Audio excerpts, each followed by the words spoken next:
In this tutorial, we will embark on an exciting journey into the world of JavaScript, focusing on a fundamental aspect of the language, the string data type. Let's start by defining what a string is. In JavaScript, a string is a sequence of characters used to represent text. Pretty simple, right?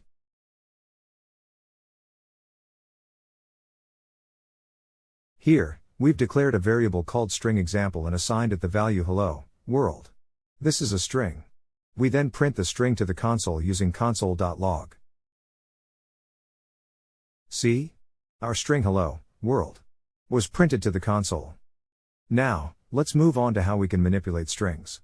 One way is through concatenation, which is a fancy term for joining strings together.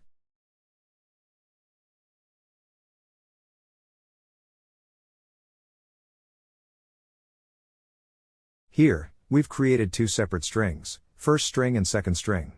We then concatenate these two strings to create complete string. We print complete string to the console, and voila!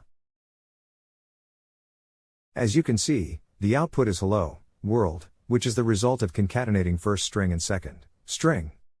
Finally, let's explore some common methods we can use with strings.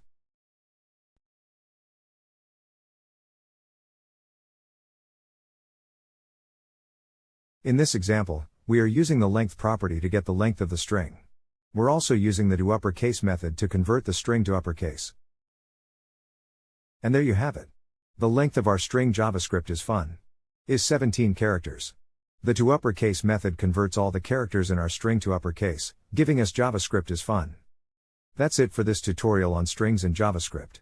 Remember, practice makes perfect, so try playing around with strings and implementing what you've learned today. Happy coding!